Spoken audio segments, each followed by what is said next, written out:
Dearest listeners, there exists in our glittering world of the ton a peculiar cruelty. Not the cruelty of open mockery, which at least has the virtue of honesty, but rather the quiet cruelty of being perpetually overlooked. Today, your humble chronicler brings you the most unexpected tale of a woman who became invisible in the shadow of beauty, and the grieving nobleman who learned that true worth lies not in what dazzles the eye, but in what heals the heart. But let us not rush, for the best stories, like the finest Madeira, must be savored properly. The autumn of 1816 found Miss Amelia Hartley precisely where she had spent most of her 23 years, in a place of comfortable obscurity.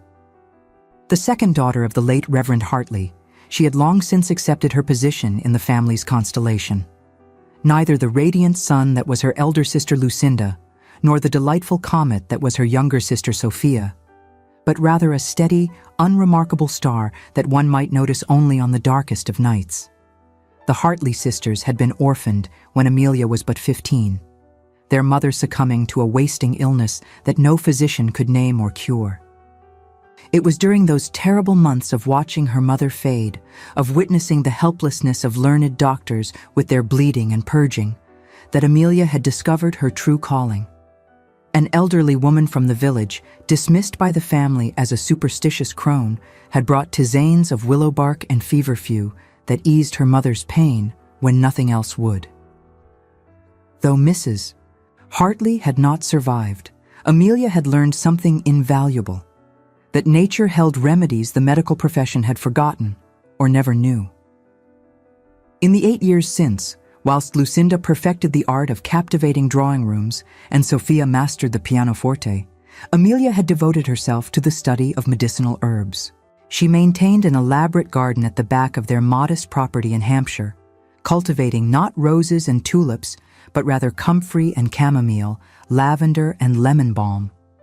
Her small still room was filled with carefully labeled bottles and dried bundles hanging from the rafters, and the local villagers had learned to seek her out for remedies that actually worked, unlike the expensive and often harmful concoctions prescribed by the traveling physicians. Their guardian uncle, Mr. Theodore Hartley, viewed Amelia's pursuits with benevolent bewilderment. A prosperous merchant who had inherited the care of his brother's daughters, he was generous with pin money and patient with eccentricities, but he understood little of Amelia's work beyond that it kept her contentedly occupied. His primary concern was seeing all 3 girls respectably established, and in this regard, Lucinda's extraordinary beauty was his greatest asset. The invitation to the Lancaster house party had arrived in September, and it was understood by all parties that it represented Lucinda's best opportunity yet. Lady Lancaster, a distant connection on their late mother's side, was renowned for her magnificent autumn gatherings at Willowmere Park in Gloucestershire.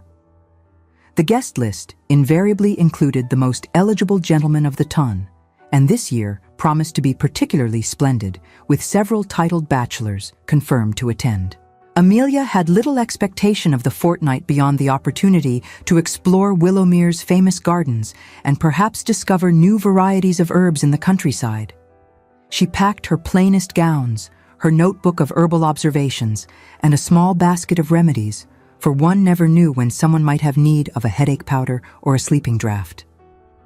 The journey from Hampshire took 2 full days, and by the time their carriage rattled up the long drive to Willowmere Park, Lucinda was in a state of perfect presentation, whilst Amelia was trying to remove grass stains from her hem, having stopped to identify what she suspected was wild valerian growing by the roadside. Willowmere Park was everything the guidebooks promised, a magnificent Palladian mansion set amidst 300 acres of parkland, with formal gardens that would have made Capability Brown weep with envy. The house party consisted of some 30 guests, and Lady Lancaster, a woman of considerable social acumen, had arranged the company to maximize romantic possibilities whilst maintaining absolute propriety. Among the gentlemen present was Edward Chambers, Viscount Denmore, a man whose attendance had caused considerable flutter amongst the matchmaking mammas. At 30 years of age, he possessed not only a viscountcy and a considerable fortune, but also the tragic romance of widowhood. his wife having died 18 months prior whilst delivering their stillborn second child.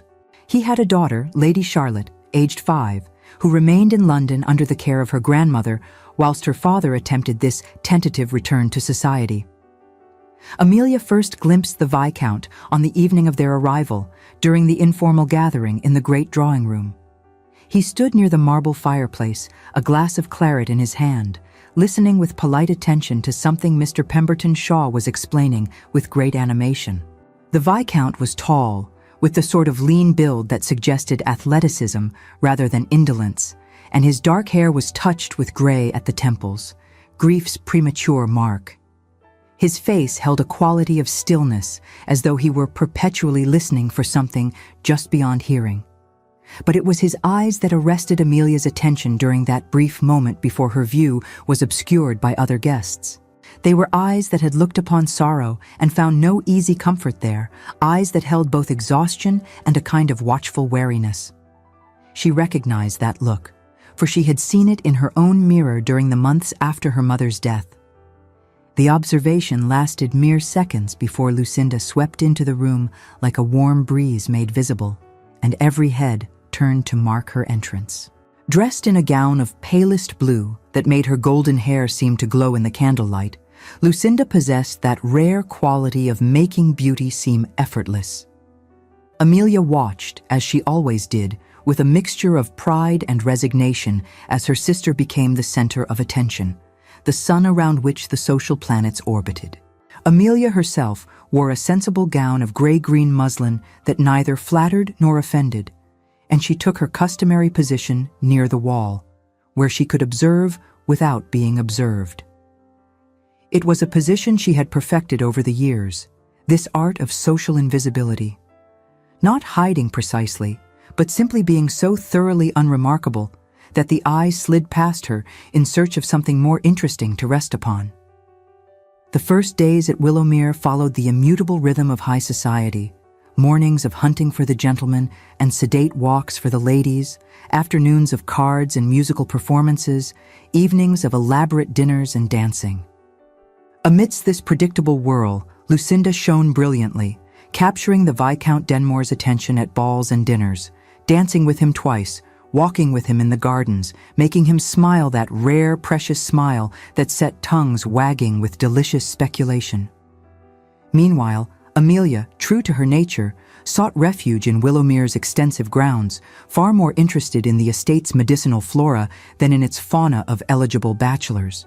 She filled her pockets with specimens, made detailed notes in her journal, and felt perfectly content with the likelihood of spinsterhood. There were worse fates than remaining unmarried. As a spinster aunt, she could continue her botanical work, perhaps even establish herself as a proper healer with independence and the nieces and nephews her sisters would provide. On the fourth evening, during a musical performance in the music room, Amelia sat in the back row with her small notebook, ostensibly to record her thoughts on the amateur opera being performed, but actually to sketch out the layout for a new section of medicinal garden she was planning. She was so absorbed in calculating the optimal placement for different sun exposure requirements that she failed to notice when the performance ended and the company began to disperse for refreshments. "You appear more interested in your notebook than in Mozart, Miss Hartley." Amelia started, her pencil leaving an unfortunate line across her careful sketch. She looked up to find the Viscount Denmore standing beside her chair, a slight smile playing at the corners of his mouth, the first genuine smile she had seen him wear. "I confess the opera left me uninspired, my lord," she said honestly, before remembering that honesty was often considered a social failing amongst the ton. That is, the performers were most earnest in their efforts. "The performers were atrocious," he said, with surprising frankness. "Though I admire your diplomatic phrasing. May I inquire what has captured your attention so thoroughly?" Amelia hesitated, clutching her notebook against her chest. Gentlemen of the ton rarely expressed interest in botanical matters, and she had learned through painful experience that discussing her work often elicited either bored politeness or outright dismissal. "I am planning a medicinal garden, my lord. Nothing that would interest—" "On the contrary," he interrupted, his gray eyes suddenly intent. "I am very much interested. You see, Miss Hartley, my daughter has been unwell these past 6 months, and the physicians seem capable only of prescribing ever more drastic treatments that leave her weaker rather than stronger. There are rumors in London of a certain Dr. Morrison, physician to the Crown, who dares question these barbaric methods. But securing an audience with him is nearly impossible. They say he attends only the highest nobility and by direct recommendation. I confess I have begun to wonder if there might be alternative approaches."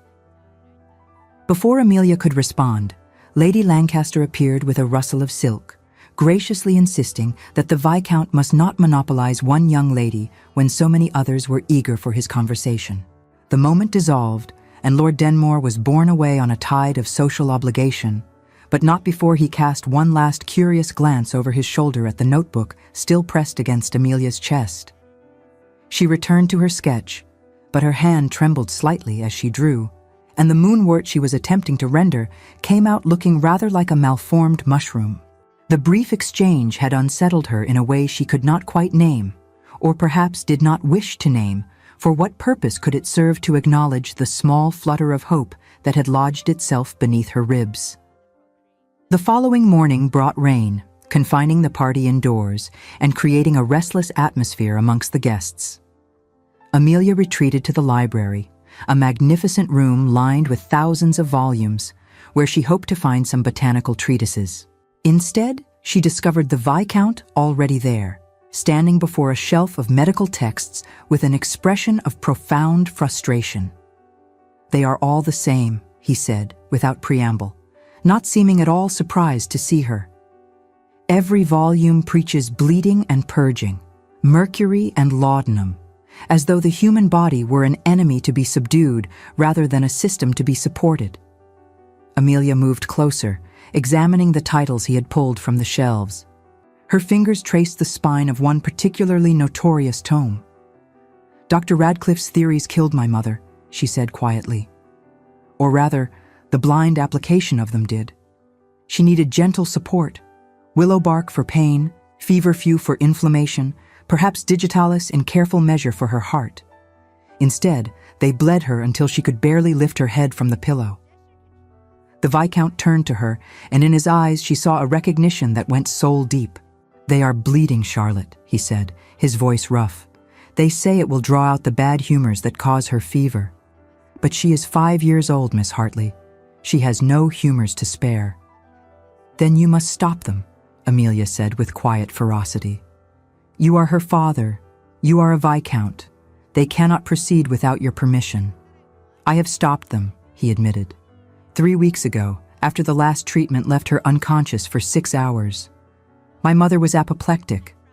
Society whispers that grief has made me irrational, that I am risking my daughter's life by refusing proper medical care. Perhaps they are right.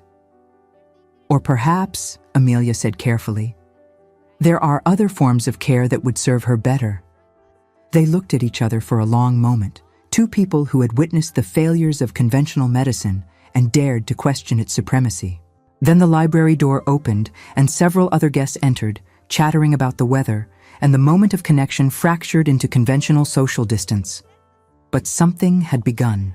Some thread had been spun between them, gossamer thin but present, waiting to be strengthened or broken by what came next. The rain continued through the day and into the evening, creating a strange atmospheric pressure that seemed to make everyone irritable and restless. The dinner conversation was unusually sharp, with several near arguments about politics and hunting that were smoothed over only by Lady Lancaster's considerable diplomatic skill. The Viscount barely touched his food, and Amelia noticed him glancing frequently toward the door as though expecting some unwelcome interruption. She understood later that he had been listening for the thing he most dreaded, the sound of a rider arriving with urgent news from London.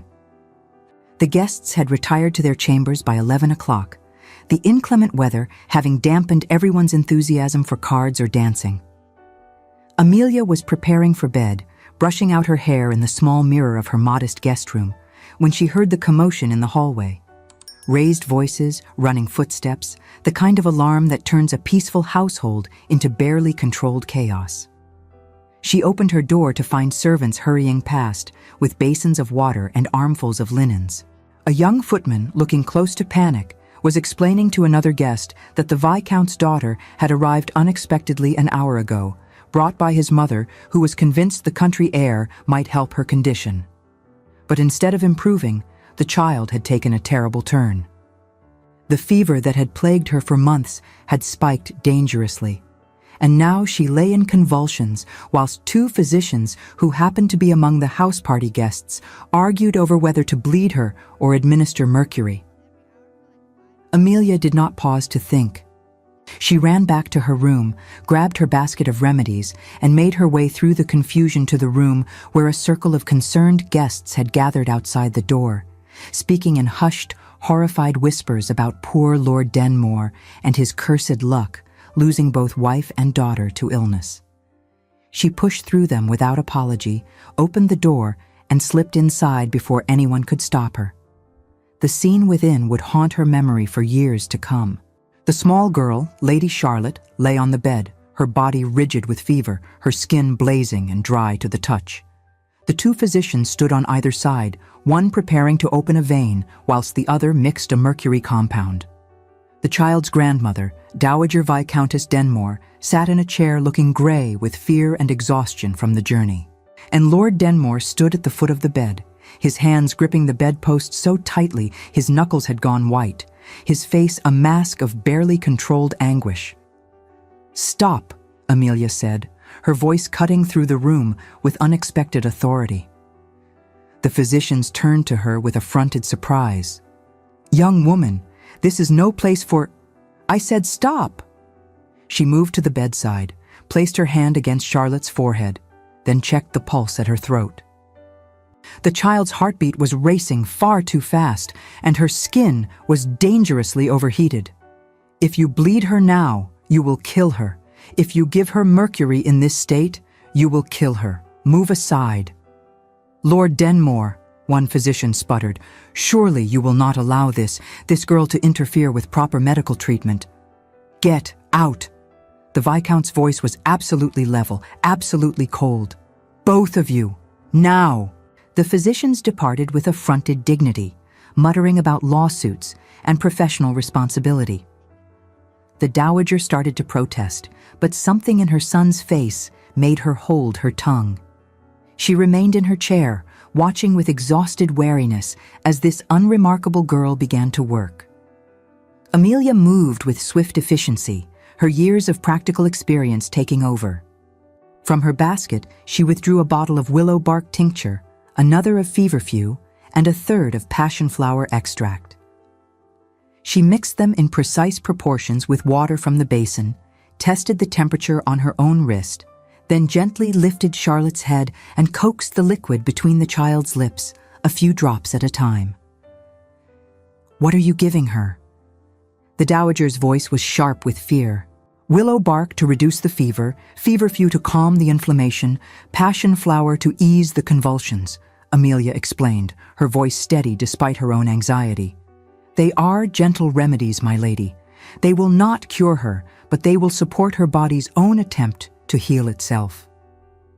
She sent a servant for cool water, not ice-cold, which could send the body into shock, but tepid, and cloths.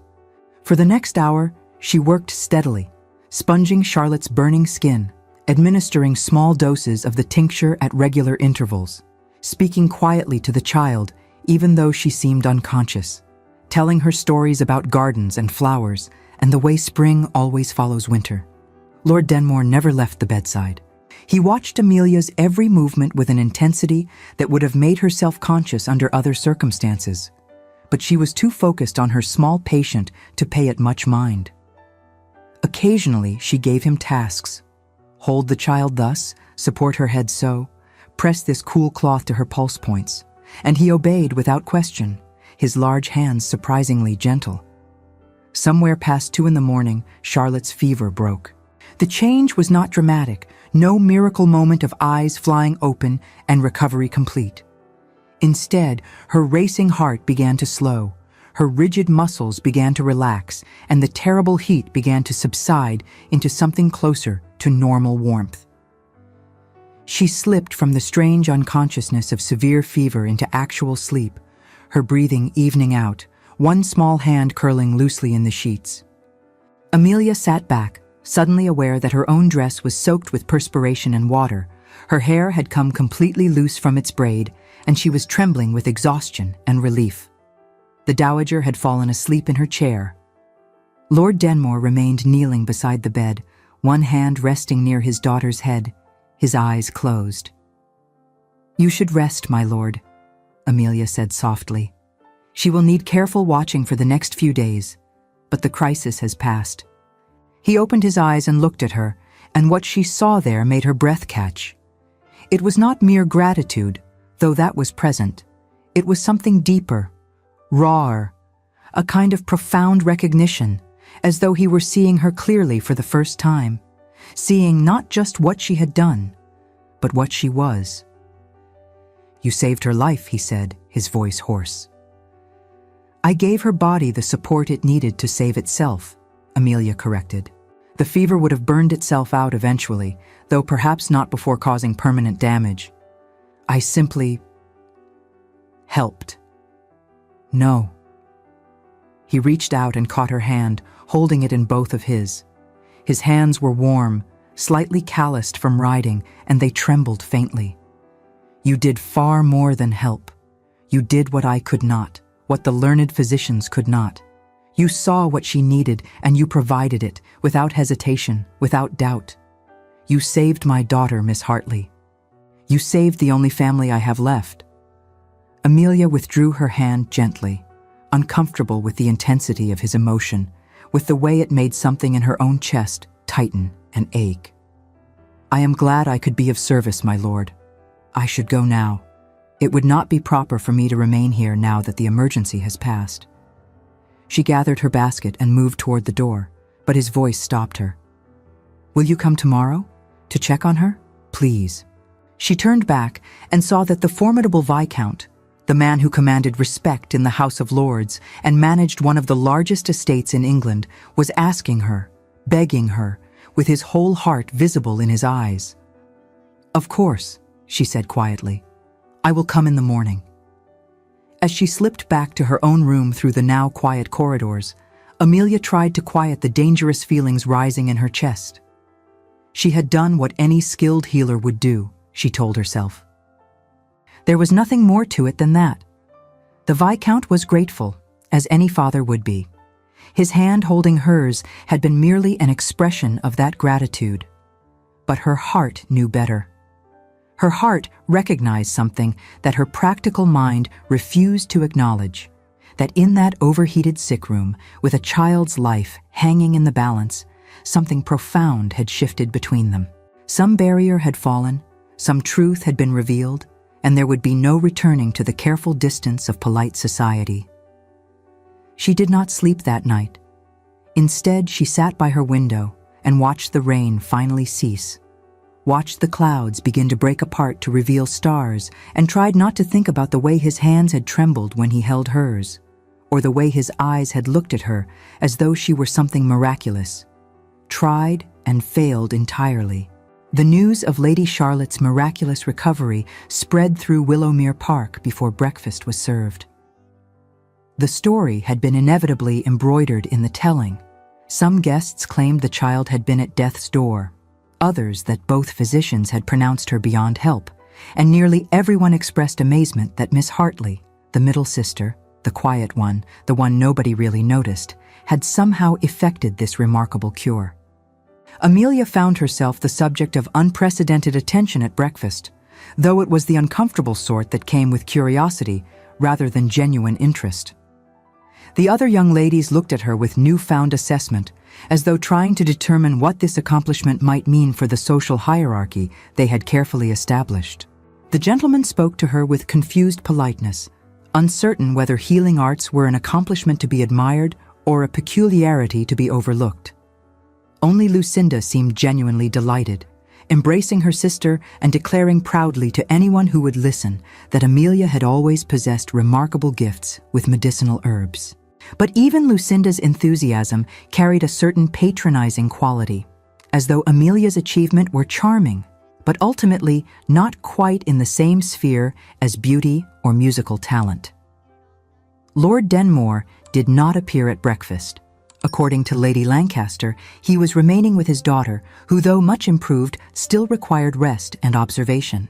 Amelia felt a curious mix of relief and disappointment at his absence. Relief because she did not know how to face him in the bright light of day and polite society.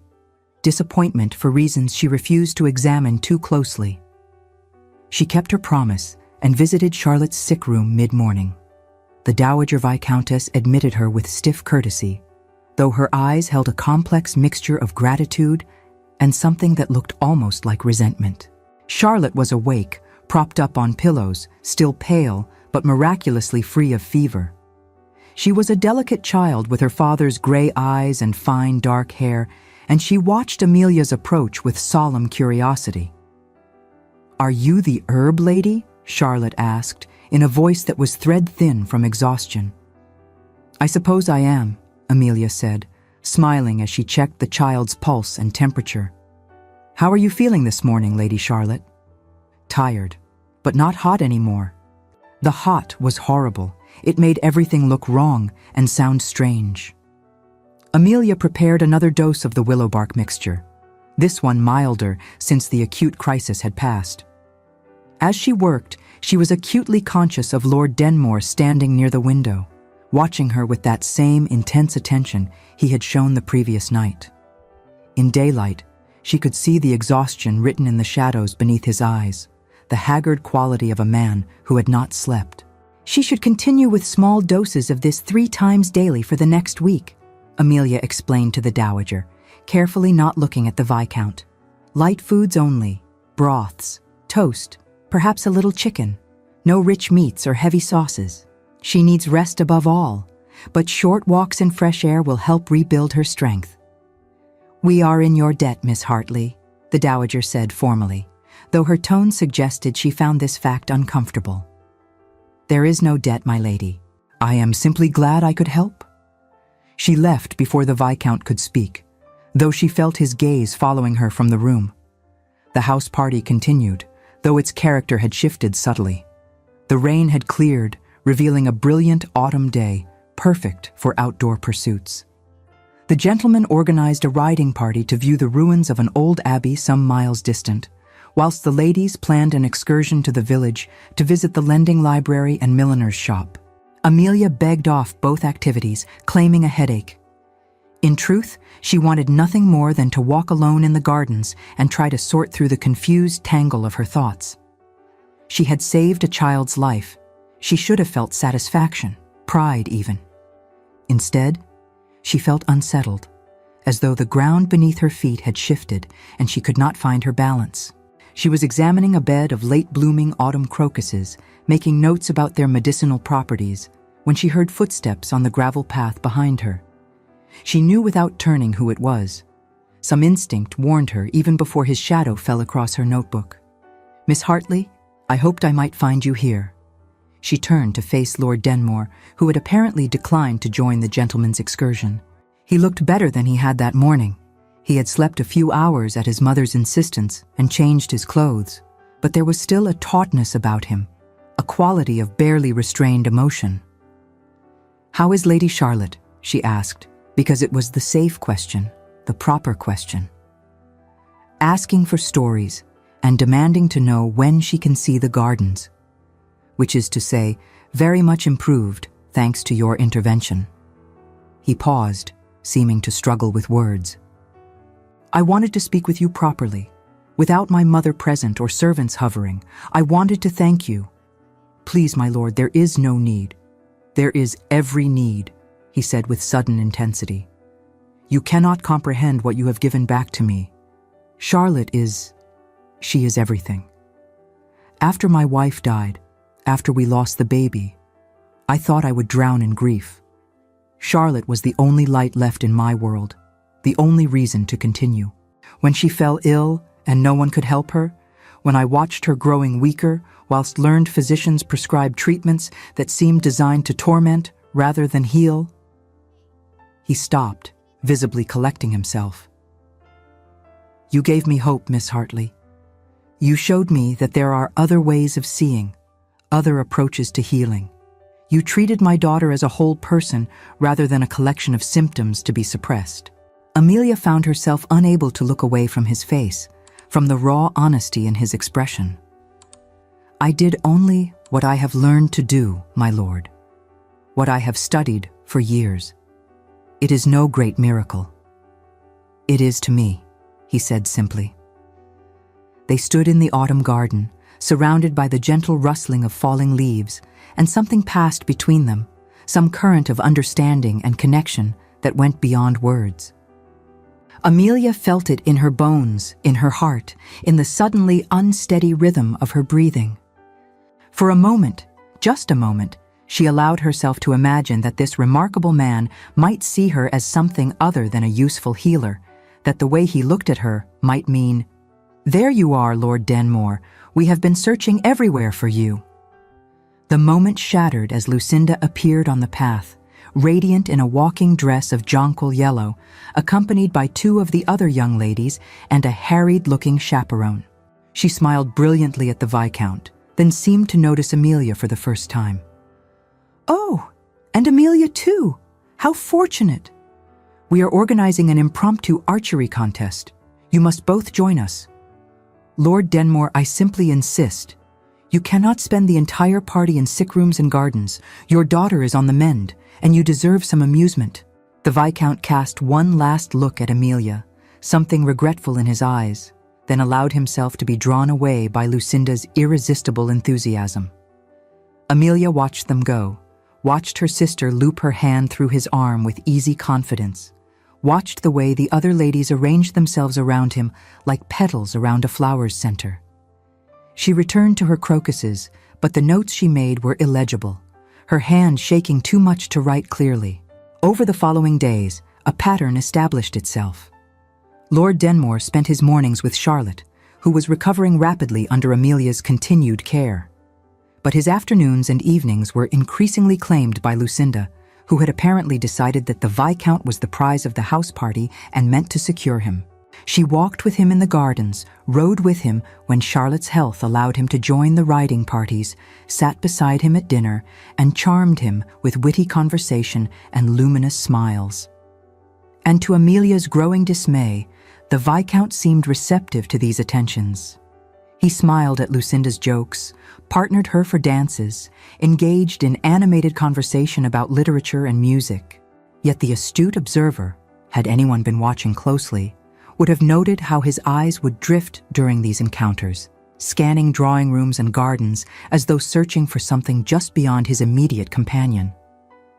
During one particularly animated discussion about Mozart, whilst Lucinda described a concert in London, the Viscount's gaze wandered across the music room, pausing briefly on Amelia's quiet figure near the bookshelf before returning to his interlocutor with studied politeness. But such moments were fleeting, easily missed by those who expected a courtship to follow conventional patterns. The rest of the house party watched with knowing looks, and the whispers began. Surely an announcement must be imminent, for why else would a man of Lord Denmore's consequence pay such marked attention to one particular young lady? What no one seemed to notice, or what they noticed but misinterpreted, was that Lord Denmore also sought out Amelia's company. He appeared in the still-room where she was preparing Charlotte's remedies, ostensibly to inquire about his daughter's treatment, but staying to ask questions about herbal medicine, about the properties of different plants, about the philosophy behind treating the whole person rather than isolated symptoms. He found her in the library, researching an obscure botanical treatise, and ended up spending 2 hours discussing the failures of contemporary medicine and the potential of natural remedies. He walked with her in the gardens before breakfast, when the rest of the household was still abed, and they talked about loss, about his wife and her mother, about grief and guilt, and the struggle to continue living when the person who made life meaningful was gone. He spoke of things he had never voiced to anyone, and she responded with an honesty that surprised herself, acknowledging fears and doubts she had never confessed aloud. But these meetings were private, almost secret. In company, He behaved with perfect propriety toward Amelia, whilst paying increasingly marked attention to Lucinda. The divide between his public and private behaviors became starkly apparent one afternoon when Amelia, passing through the corridor outside the drawing room, overheard Lady Lancaster speaking with the Dowager Lady Pembridge in tones of satisfied conspiracy. Lord Denmore and Miss Lucinda Hartley make such a splendid pair. Her beauty is the perfect antidote to his melancholy. I should not be surprised if an announcement is made before Christmas. He has been most particular in his attentions. The words struck Amelia like a physical blow, cementing what society saw as fact. And Amelia, with her years of practice at being overlooked, began to construct a narrative that made painful sense of his behavior. He valued her skill as a healer and her knowledge of medicine. He enjoyed their intellectual conversations as a scholar might enjoy discussing specialized subjects with an expert. But his heart, his romantic interest, lay with Lucinda, which was only natural. Beautiful, accomplished, charming Lucinda, who would make a perfect Viscountess and mother to Charlotte. The thought of it created a hollow ache in Amelia's chest that she tried desperately to ignore. She told herself she was being ridiculous, that she had known from the beginning there could be nothing between herself and the Viscount. She was not the sort of woman men married. She was too plain, too peculiar, too focused on unfeminine pursuits. The brief connection she had felt with Lord Denmore was merely the intensity of shared crisis and mutual interest in healing. It meant nothing more. She almost convinced herself of this until the evening of the final ball. Lady Lancaster had organized a grand affair to conclude the house party, and the ballroom at Willowmere had been transformed into a fairy realm with thousands of candles and autumn flowers.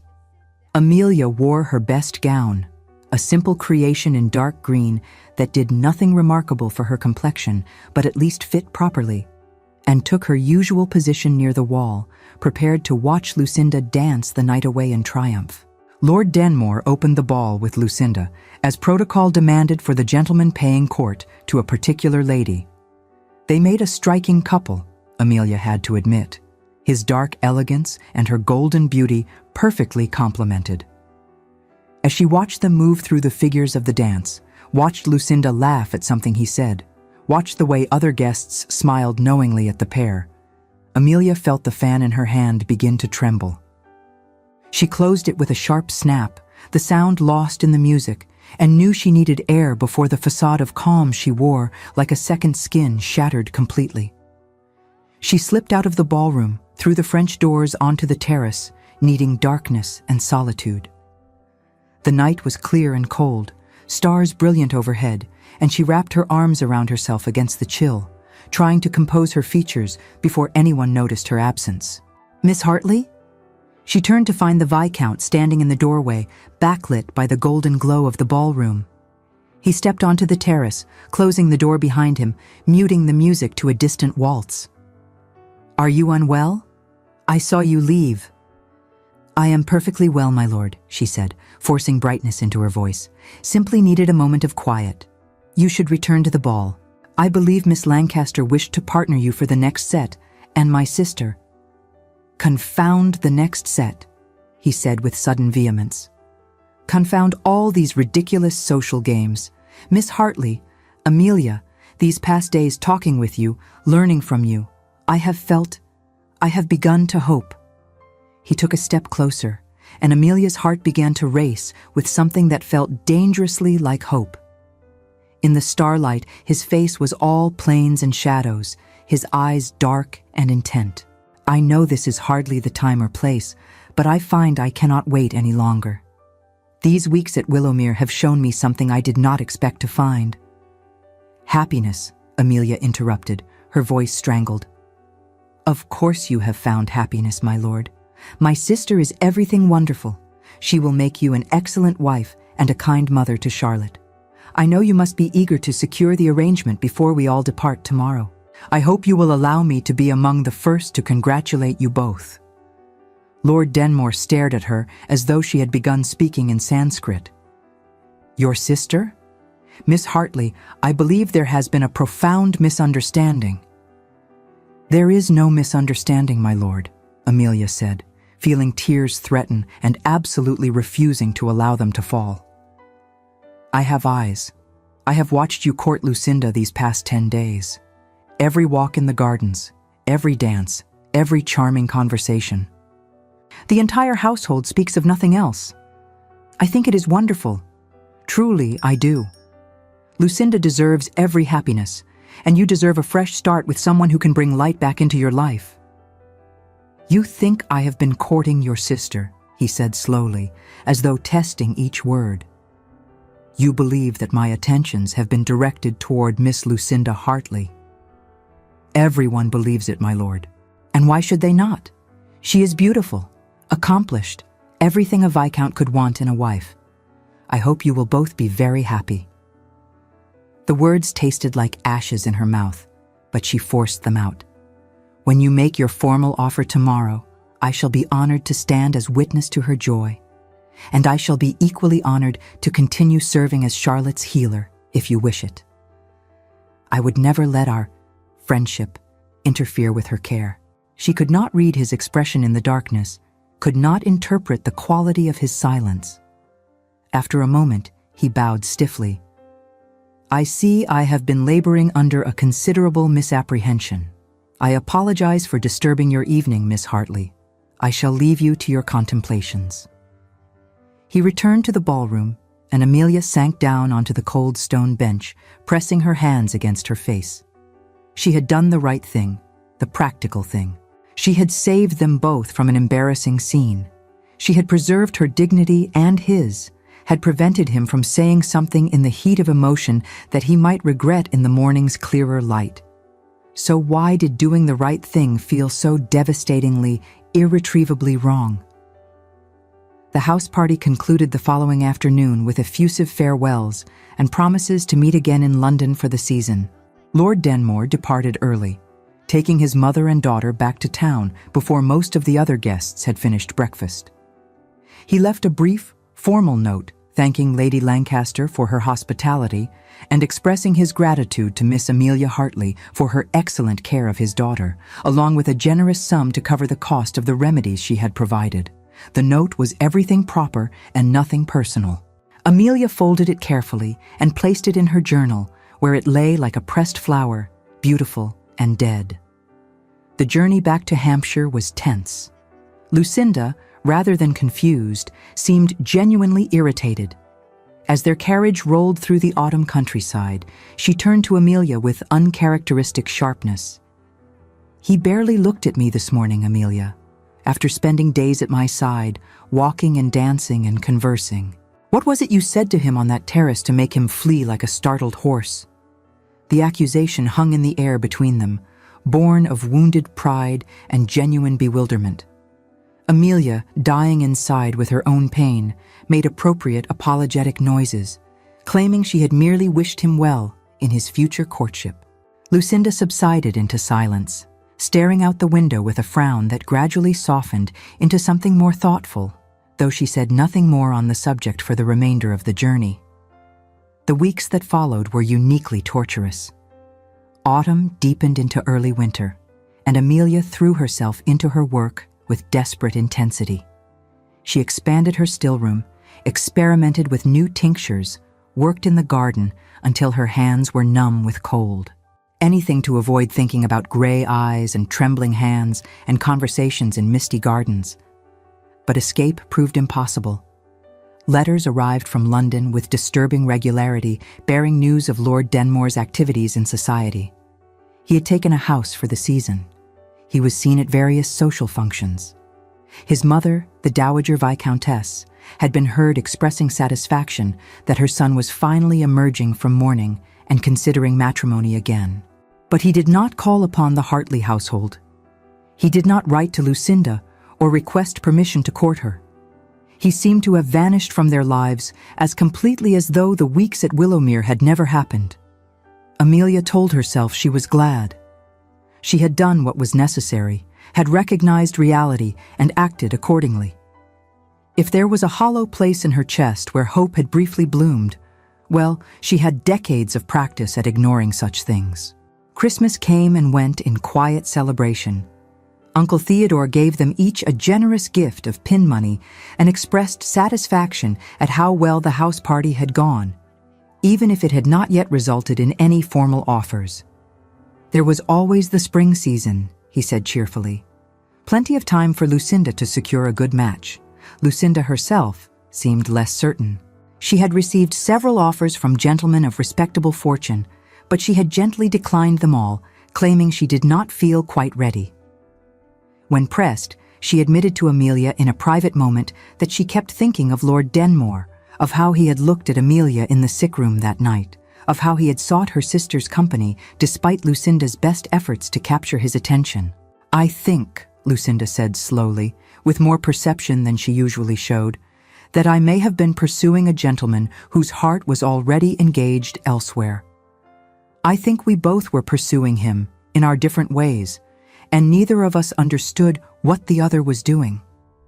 Amelia denied it, of course, vehemently and at length, until Lucinda dropped the subject with a skeptical look that suggested she was not fooled but was too kind to press the point. January arrived with frost and fog, and with it came devastating news. Sophia's daughter, little Catherine, had fallen ill with the same kind of fever that had nearly claimed Lady Charlotte. Sophia and her husband lived in a small manor in Kent, some 50 miles distant, and the letter that arrived begged Amelia to come at once. The local physician had bled the child twice, and she was growing weaker rather than stronger. Sophia was beside herself with terror, remembering too well how their mother had died despite, or perhaps because of, similar treatments. Amelia left within the hour, taking her entire store of remedies and pausing only to send word to Uncle Theodore of where she had gone. The journey seemed interminable, her anxiety growing with every mile. She arrived at Sophia's home to find her sister red-eyed with weeping, her husband gray with worry, and little Catherine burning with fever in a bed too large for her small form. The physician was preparing another bleeding when Amelia arrived. She stopped him with the same cold authority she had used at Willowmere, and this time she had Sophia's desperate support. The physician departed in high dudgeon, pronouncing the entire family mad and washing his hands of whatever tragic outcome might follow. Amelia set to work, fighting exhaustion and terror in equal measure. As she prepared the tincture, her hands trembled, not merely from fatigue, but from an old, familiar fear. She saw in Catherine's fevered features the ghost of her mother's face, felt the same helplessness of inadequate medicine hanging in the air like a curse. This time, she could not fail. This time, her knowledge had to be enough. She drew on every scrap of knowledge and experience she possessed, singing soft songs to the delirious child, whilst internally cataloging symptoms, adjusting dosages, searching desperately for what she might be missing. Night fell, the fever held. Catherine's breathing grew labored, and Amelia felt panic rising in her throat. She was missing something, overlooking some crucial element. The child needed more than herbs and cool water. She needed something Amelia did not have, some medical knowledge beyond her reach. She was measuring out another dose of feverfew with shaking hands when she heard a commotion downstairs. Voices, footsteps, someone demanding to be brought to the sick room at once. Before she could make sense of it, the door opened and Lord Denmore strode in, followed by his mother, and behind them, a distinguished-looking gentleman carrying a physician's bag. Amelia stared at them in shock and confusion, her exhausted mind unable to process their presence. The Viscount looked at her, at the child, at the desperate tableau before him, and his expression softened with understanding and something fiercer, determination. "Dr. Morrison," he said to the gentleman behind him, "this is Miss Amelia Hartley, the healer I told you about. Miss Hartley, this is Dr. Edmund Morrison, personal physician to the royal family and the most progressive medical mind in England. I took the liberty of bringing him." The doctor moved to the bedside with the confident ease of a man who had treated thousands of patients. He examined Catherine thoroughly, whilst Amelia explained what treatments she had given and what results she had observed. To her surprise, he nodded approvingly at each remedy she mentioned. "Excellent choices, Miss Hartley. Your instincts are sound. But I think we need to add something to support the heart and lungs, which are being strained by the prolonged fever. Do you have digitalis in your supplies? I do, but I was uncertain of the proper dosage for a child so young. Then we shall work it out together, he said with a kind smile. Show me what you have, and we shall compound something appropriate. For the next 3 hours, they worked in concert. Amelia's knowledge of herbs combined with Dr. Morrison's understanding of physiology and pharmacology. The Dowager Viscountess took charge of organizing the household, ensuring a steady supply of clean linens and water. Lord Denmore supported Sophia and her husband, speaking quietly to them of hope and recovery, his own experience with Charlotte's illness making his reassurance meaningful rather than empty. And slowly, incrementally, Catherine began to improve. The fever broke near dawn, leaving the child weak but peaceful, sleeping naturally for the first time in days. Amelia, gray with exhaustion, sat back and closed her eyes, feeling tears slip down her cheeks, tears of relief and release and complete emotional overload. She felt a hand on her shoulder and opened her eyes to find Lord Denmore kneeling beside her chair. His face was close to hers, close enough that she could see the gold flecks in his gray eyes, the fine lines that grief and worry had carved around his mouth. "How did you know?" she whispered. "How did you know to come?" "Lucinda sent word to my London house," he said quietly. "She said her nephew was gravely ill and that you had gone to treat him, and she thought I should know. She said several other things as well, things that suggested she understood more about the situation than we had given her credit for." "I do not understand," Amelia said, too tired to maintain any pretense. "I think you do," he replied gently. "Or you would, if you were not so convinced of your own invisibility. But perhaps this is not the time for such conversations. You need rest, and there are others who need reassurance. We can speak later when you have slept." But Amelia caught his hand as he started to rise, her exhaustion making her bold. "You brought a royal physician to treat my nephew. You traveled 50 miles in January because my sister sent word that I needed help. Why?" He looked at her for a long moment, his thumb unconsciously stroking across the back of her hand. "Because I could not bear the thought of you facing this alone," he said simply.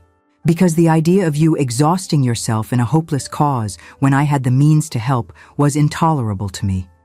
Because—" He paused, seeming to struggle with words. "Because when someone you care for needs assistance, you do not hesitate or count the cost. You simply help. You taught me that, Miss Hartley, at Willowmere, when you saved Charlotte without thinking of propriety or reputation or reward. I am merely returning what you gave me." Amelia could not speak past the lump in her throat, could only look at him with eyes that surely revealed everything she had tried so hard to hide. But before either of them could say more, Dr. Morrison appeared in the doorway, announcing that the child should continue to be carefully monitored and that he would stay through the day to ensure no relapse occurred. The moment passed, but something had shifted again, something that felt less like breaking and more like mending, like pieces of a puzzle finally beginning to align. The household settled into an exhausted peace as Catherine's recovery progressed. Dr. Morrison remained for 2 days, working with Amelia to establish a treatment regimen and expressing such enthusiasm for her botanical approach that he asked permission to consult with her about several difficult cases he was treating in London. The Dowager Viscountess also remained, ostensibly to ensure her granddaughter's friend received the same level of care Charlotte had received, though Amelia suspected she was observing her son's behavior with keen maternal interest. Lord Denmore showed no signs of departing. He took rooms at the local inn and appeared at the house each day, always with some reasonable excuse, to check on Catherine's progress, to deliver a book, Doctor. Morrison had mentioned to discuss a letter he had received from Charlotte describing her delight at being allowed to help in the kitchen garden he was having installed at his estate. But his real purpose became clear in the quiet moments he engineered to be alone with Amelia. As she worked in Sophia's still room, preparing remedies under Dr. Morrison's interested supervision, Lord Denmore would appear in the doorway with tea or with a question about herbs. When she took brief walks in the winter garden to clear her head, he somehow materialized at her side, speaking of inconsequential things, until the conversation deepened into the kind of honest discourse they had shared at Willowmere. 3 days after Catherine's fever broke, as Amelia was gathering her supplies to prepare for the return journey to Hampshire, Lord Denmore requested a private audience with her in Sophia's drawing room. Her sister and brother-in-law made themselves scarce with knowing looks that made Amelia's pulse race with anxiety, and something dangerously close to hope. He stood by the window, his back to her as she entered, his posture unusually tense. When he turned, his face held an expression she had never seen before, determination mixed with vulnerability, resolve shadowed by fear. "Miss Hartley, Amelia, we must speak plainly," he began without preamble. "There has been too much misunderstanding between us, too many assumptions made and words left unspoken. I will not allow the pattern to continue." Amelia's hands twisted in her skirts, her heart hammering. "My lord, if this is about payment for the remedies or Dr. Morrison's services, I assure you—" "It is not about payment," he said, moving closer. "It is about the fact that I have been a coward and a fool, and that my cowardice has caused you unnecessary pain.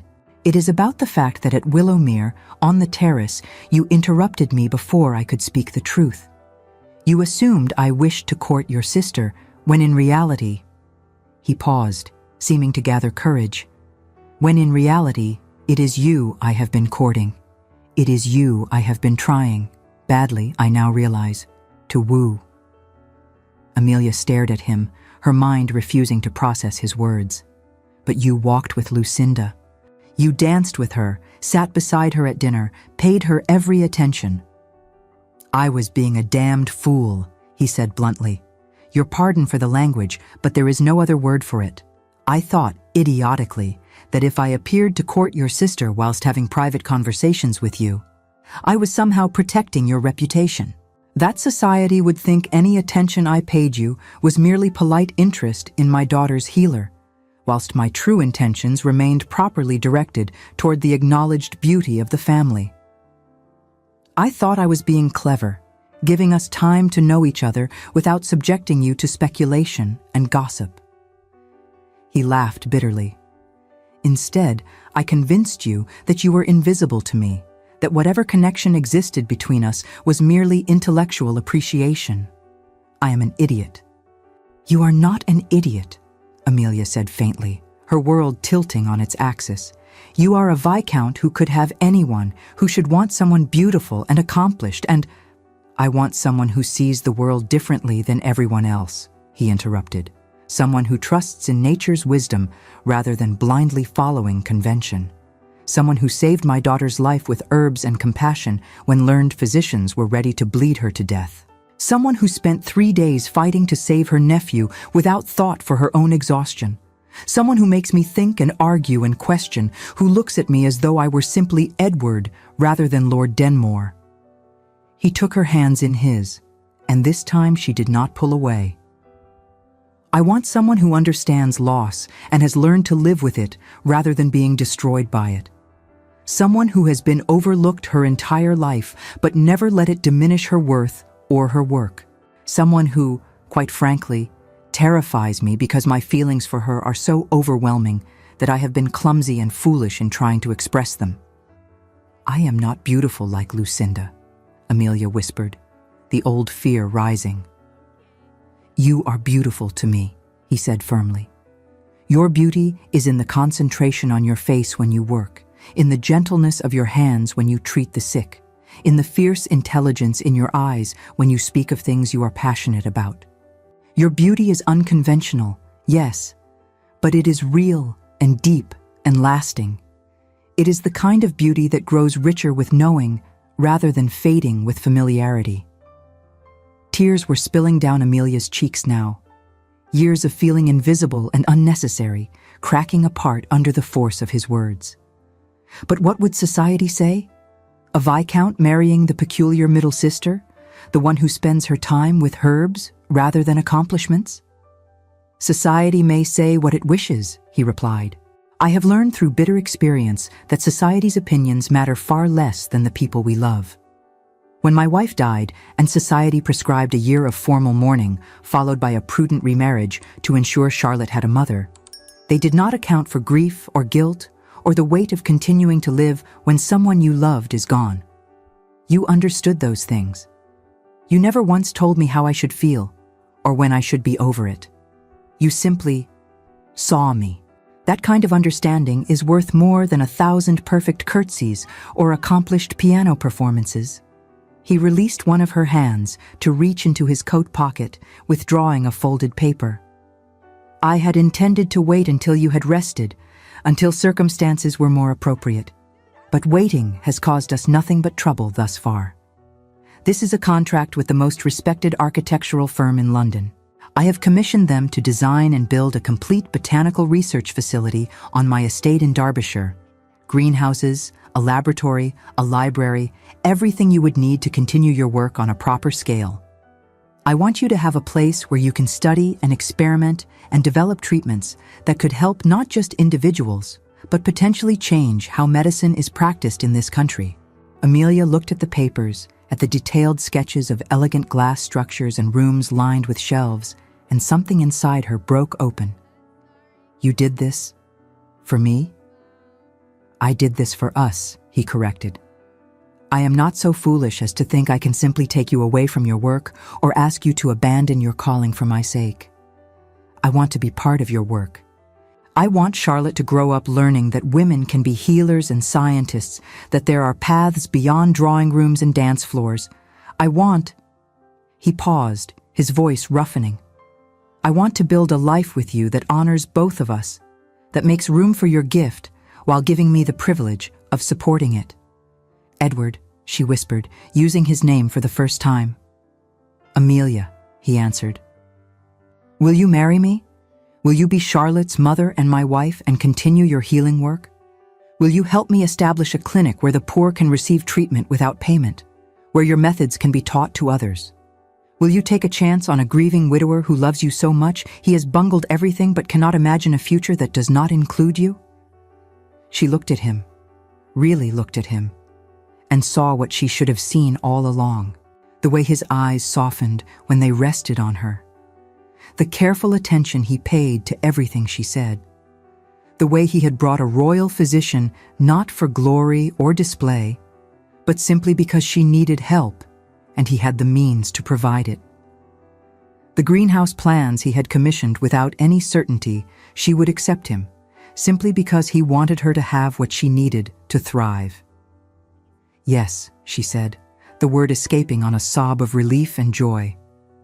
Yes, I will marry you. I will be Charlotte's mother and your wife, and I will build a clinic and research facility and everything else. Yes.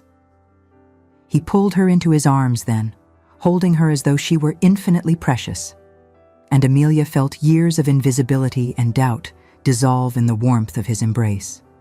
When he finally released her enough to look into her face, he was smiling. A real smile, the kind that reached his eyes and transformed his entire countenance. I should warn you, he said, still smiling. My mother has very definite opinions about wedding arrangements, and Charlotte has been planning your wedding in elaborate detail since the night you saved her life. She has decided you must wear a crown of flowers and that the wedding breakfast should feature strawberry tarts. It is January, Amelia said, laughing through her tears. There are no strawberries.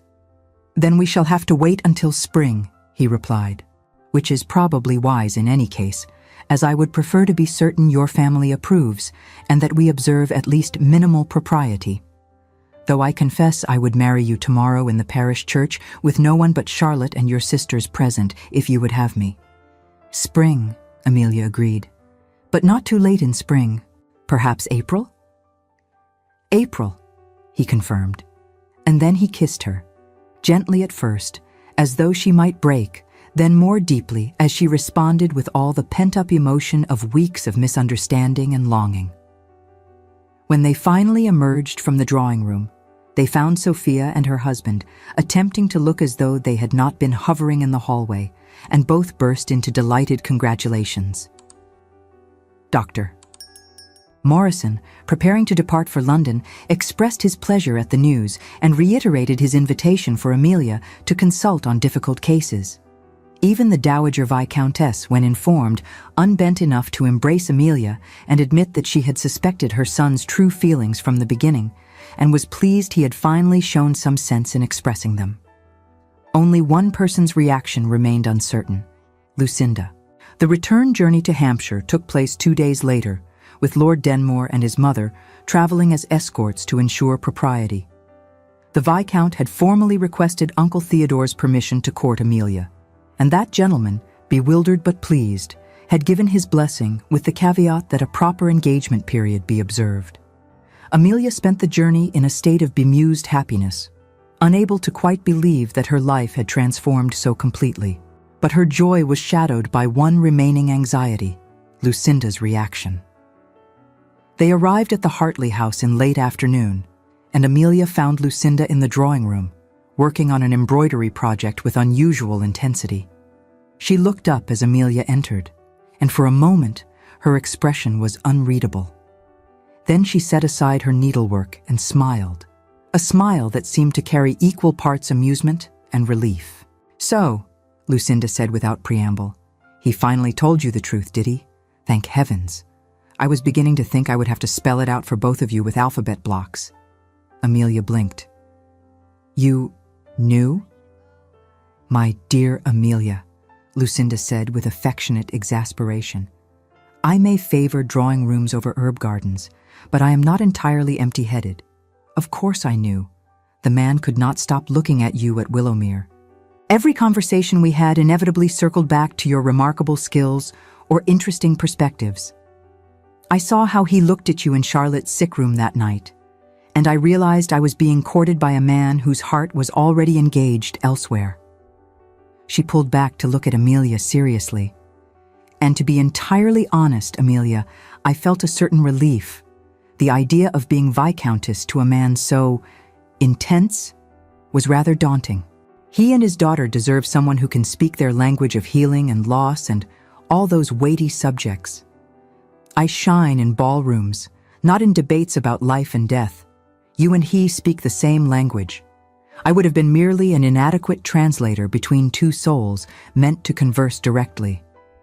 "But you are so much more suited to be a Viscountess," Amelia protested weakly. "Suited for the social requirements, perhaps," Lucinda agreed, "but utterly unsuited for the man himself. He is yours, Amelia, and truly he always was." The sisters embraced, and Amelia felt another piece of her old self-doubt crumble away. She had spent so many years believing she was the lesser sister, never considering that Lucinda might have her own insecurities, her own ways of understanding the world. The weeks that followed brought a whirlwind of preparation. The engagement was announced, causing considerable surprise in society, but also genuine interest. The story of the unconventional healer who had captured a Viscount's heart possessed an undeniable romantic appeal. Lord Denmore divided his time between London and Hampshire, courting Amelia with determined focus, bringing Charlotte to meet her future mother, consulting with Dr. Morrison on the clinic they would establish together. The wedding took place on a perfect April morning, with spring flowers blooming in wild profusion. Despite Lord Denmore's prominence, they chose a relatively modest affair: close family, dear friends, and the villagers Amelia had treated over the years. Lucinda had designed the wedding gown, a masterpiece of cream silk embroidered with botanical motifs. Rather than a traditional veil, Amelia wore a crown of fresh flowers that Charlotte had helped arrange: rosemary for remembrance, lavender for devotion, and roses for love. Edward's eyes, when he first saw her walking down the aisle, suggested he found her quite satisfactorily beautiful, invisible no longer. And so another tale of hearts united reaches its blessed conclusion. Miss Amelia Hartley, the forgotten sister who spent her youth in the shadows of beauty and convention, became Lady Denmore, not merely a Viscountess by title, but a healer, a scientist, and a pioneer in her own right. The botanical research facility at Thornfield Hall became renowned throughout England, and the clinic she established with her husband treated thousands of the poor who had previously been subjected to the barbaric practices of conventional medicine. Together with Dr. Morrison, she published groundbreaking papers on natural remedies that challenged the medical establishment and saved countless lives. Her marriage to Lord Denmore proved to be that rarest of things, a true partnership of minds and hearts. They raised Charlotte together, teaching her that a woman could be both a lady and a scholar, both gentle and strong. In time, the girl followed in her mother's footsteps, becoming one of the first female physicians to be recognized, however grudgingly, by the Royal Medical Society. Lucinda made her own excellent match to a baronet who appreciated her beauty and charm without requiring intellectual discourse, and proved to be a devoted aunt who delighted in spoiling her nieces and nephews. Sophia's children all grew strong and healthy under Amelia's watchful care, and no member of the Hartley family ever again suffered the inadequate medical treatment that had claimed their mother. But perhaps the greatest triumph was this. Amelia Hartley, who had spent 23 years believing herself invisible, learned that she had never been truly unseen. She had simply been waiting for the right eyes to find her. And once found, she bloomed with a brilliance that no amount of conventional beauty could match. Love, it seems, finds a way even through the strictest conventions of proper society, even when one person believes themselves invisible, and another believes themselves unworthy of a second chance. For that is the greatest romance of all, to be loved exactly as you are, to be seen for your true self, and to build a life that honors both partners' gifts rather than diminishing them. The forgotten sister became unforgettable. The grieving widower learned to love again, and together they proved that the heart which heals others can itself be healed, and that the truest nobility lies not in titles or beauty, but in seeing the worth in another soul and cherishing it absolutely.